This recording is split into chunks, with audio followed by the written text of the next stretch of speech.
Hi, this is Brad Constantine, and this is a podcast recording of the Old Testament. Although this is not an official recording of the Church of Jesus Christ of Latter-day Saints, every effort's been made to be as doctrinally accurate as possible. I'll be using for the text the Joseph Smith translation of the Old Testament, along with many commentaries from general authorities of the Church, BYU professors, Bible scholars, and others.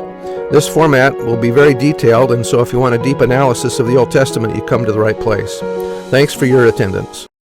There, welcome back. This will be for Zephaniah chapter 3. This is going to be about the second coming mostly. Let me read the heading too. It says, "The heading, at the second coming, all nations shall assemble to battle. Men shall have a pure language. The Lord shall reign in their midst." That sounds like a millennium, doesn't it?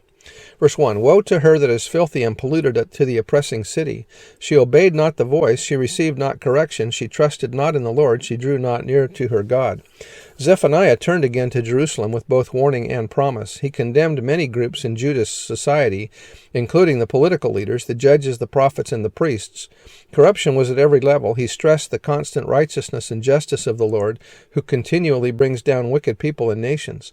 All hope was not to be lost, however, because there would still be a remnant with whom God could work and bring to pass his righteous purposes. In addition, there is always God's unbounded mercy. The righteous in any age can take comfort in their righteousness. And that's the end of that's about the Institute Manual, or from the Institute Manual. Verse 3, "Her princes within her are roaring lions, her judges are evening wolves, they gnaw not the bones till the marrow.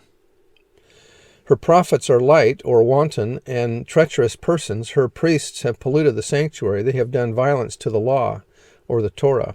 "The just Lord is in the midst thereof. He will not do iniquity. Every morning doth he bring his judgment to light. He faileth not, but the unjust knoweth no shame. I have cut off the nations, their towers are desolate. I made their streets waste, that none passeth by. Their cities are destroyed, so that there is no man, that there is none inhabitant. I said, Surely thou wilt fear me, thou wilt receive instruction, so their dwelling should not be cut off. Howsoever I punished them, but they rose early and corrupted all their doings. Therefore wait ye upon me, saith the Lord, until the day that I rise up to the prey. For my determination is to gather the nations, that I may assemble the kingdoms, to pour upon them mine indignation, even all my fierce anger, for all the earth shall be devoured with the fire of my jealousy." The prophet concluded on a note of optimism. The day will come when God's people shall not see evil any more.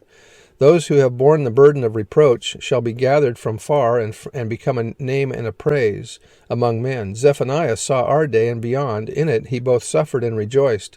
He suffered in spirit because of the desolation and destruction which he saw, but he was able to use this as a warning and threat to his own people. In the redemption and final blessings of Israel, he saw a ray of hope to extend to Judah. No prophet has written more clearly or vigorously of the day of the Lord. Zephaniah must be added to the list of prophets who give us a grave warning of disaster. That was by Sidney Sperry. Verse 9, "For then will I turn to the people of pure language, the Adamic language, that they may all call upon the name of the Lord to serve him with one consent." This is a millennial thing when we relearn the Adamic language again.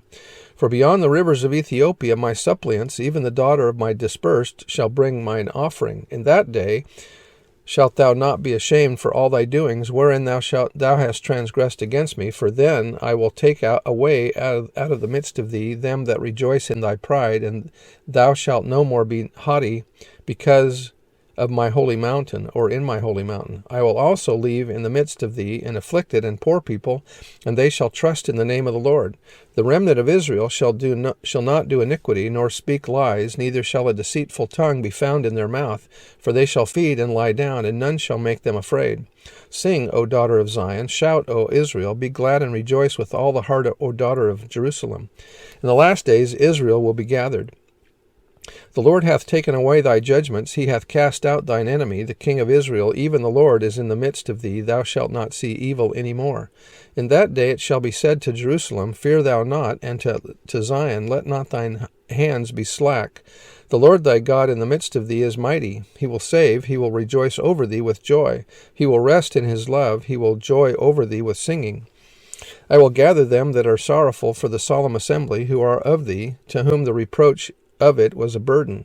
Behold, at that time I will undo all that afflicted thee, and I will save her that halteth or is lame, and gather her that is driven out, and I will get them praise and fame in every land where they have been put to shame. At that time will I bring you again, even in the time that I gather you, for I will make you a name and a praise among all people of the earth, when I turn back your captivity before your eyes, saith the Lord. So you can see some of this has reference to the second coming, that things are going to be better as we get through the tribulations that precede the second coming. Anyway, that's the end of the chapter, and we'll see you next time. Bye.